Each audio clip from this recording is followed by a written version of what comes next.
kinakapos ka ng audio input, no, talagang kakapusin ka, lalo na yan kapag talagang nasa event ka, pag full band, no, kapag maraming pag maraming performer, lalo na sa piyesta. Ako dating ginagamit ko 12 channel lang. Kapos na kapos talaga ako sa mga audio, no, yung cellphone, tablet, laptop ng mga performer, may mga wireless mic pa, may mga kung ano nung audio nakasaksak dito, lalo na kapag full band, gitara, keyboard, bass, drum set. Yung mga drum set nila, nilalagyan namin ng mic yan eh. Tapos, ano pa ba, yung mga wireless mic. O, kaya kulang na kulang talaga yung mga 12 channel. Ito nga 16 channel na to, kinakapos pa rin ako eh. Kapag meron akong event, no? So, pwede kayong bumili ng ganito kung mga simple event lang naman yung ginagamit ninyo. Kasi ang kagandahan dito sa mga ganitong audio mixer, budget meal po ito. Kumpara kung kailangan pa bang bumili talaga ng mga mamahalin. So, depende po yan, no? Depende yan kung may budget kayo. Walang masama kung bumili kayong mamahalin na audio mixer. Eh, kung talagang low budget, edi pwede na yung mga ganitong audio mixer. Kung hindi nyo naman na itatanong, no? Itong audio mixer na to, mula po nung nag-umpisa akong mag-sound system, almost parang 8 years na rin yata ako nagsa-sound system, mga ganun, o magna 9 years na, no?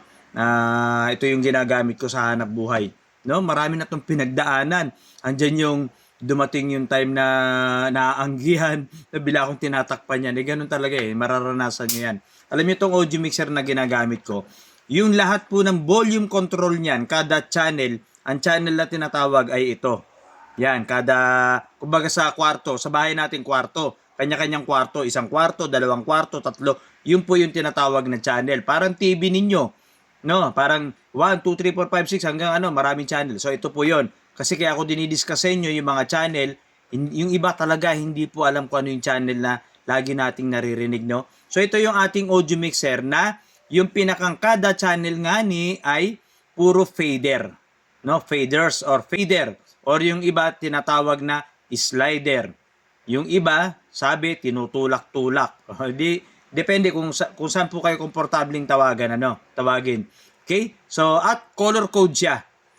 Kung nakikita niyo may black, color code yan. Lahat po na nakikita ninyo ay PAN or PAN, no? Para po yan sa mga stereo, kung nag-i-stereo kayo. Kaya yan ang kagandahan dito sa audio mixer na to. Then, yung pinakang orange na yan, yan po yung effects. Lahat po yan, nakikita nyo hanggang dito, effects po yan. So, hindi ka na malilito kasi isang tingin mo lang sa orange, alam mo na na effects eh.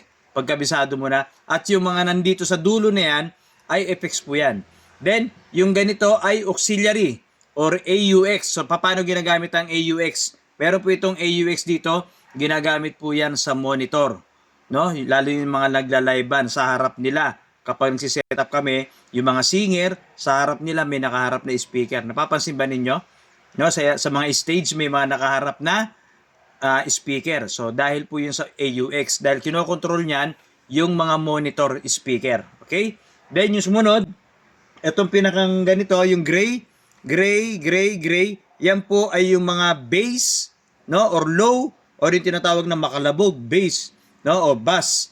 Then, yung mid-high, na pinagsamang boses, saka yung tweeter, no. Tapos, yung high, or yung tweeter, or treble sa iba. O, kasi baka malito kayo, ano ba yung tweeter, ano ba yung high? May nakikita kami high, yung pala yun din yung treble, yun po yun. Then, yung gain, tapos yung pong tinatawag natin na audio input.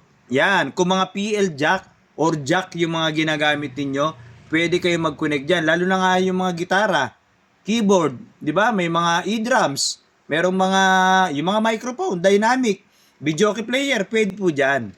Eh dito diyan Luha, ano bang pwedeng ilagay diyan? Pwede rin pong mic, pwede rin po kahit ano audio source po ninyo yan.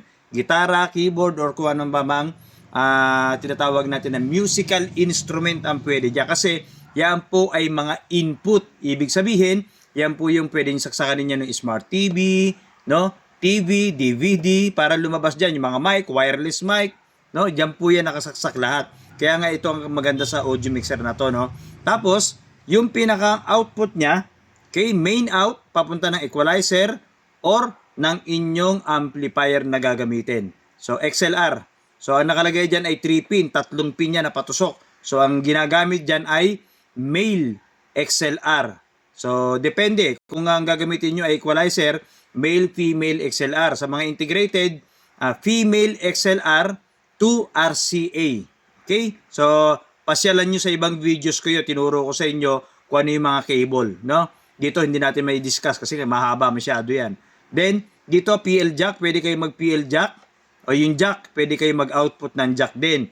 Pwede rin naman na RCA. Meron pa kayong input ng RCA. Input, pwede kayo maglagay ng videoke.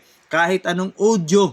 No, yung ibig sabihin, mga Walkman, TV, BCD, DVD, or yung mga videoke player, cellphone, tablet, laptop, dito po, pwede kayo maglagay dyan. Bukod pa rito. Di ang dami yung audio source, no? Yan ang kagandahan dito. Tapos USB, Bluetooth na rin. Kaya nga budget meal lang to, pero ang laki ng pakinabang nito, ang laki ng kinita ko dito. Ang dami ng pinasok na pera din ito dahil nga ito yung isa sa mga ginagamit ko. So, hindi na ako bumili ng mamahalin kasi nga dahil nga dito sa amin sa lugar namin binabaha. Sayang lang, baka bahain lang, no. Ito medyo hindi masakit sa kahit pa paano, hindi ganun kakirot kapag nabaha, no. Pag hindi ko na isalba. So, ito depende, alam nyo, ang magagamit nyo ito basta nang maayos, basta tama lang po yung inyong mga ginagawa dito sa audio mixer. Kaya nga may mga tutorial tayo para alam po ninyo yung ginagawa ninyo sa mga pagpipihit niyan, no? Kaya nga sabi ko sa inyo, pumasyal po kayo sa aking mga video at makikita nyo po yung mga tutorial na baka po kailangan nyo yung isa sa mga video na ginawa ko.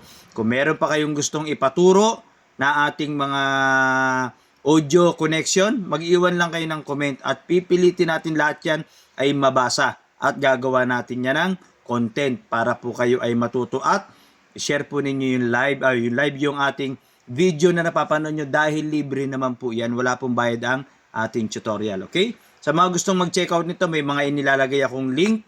Kahit sa TikTok account ko, meron tayong yellow basket sa TikTok account ko yan. Pwede kayo mag-check out ng ating audio mixer, okay?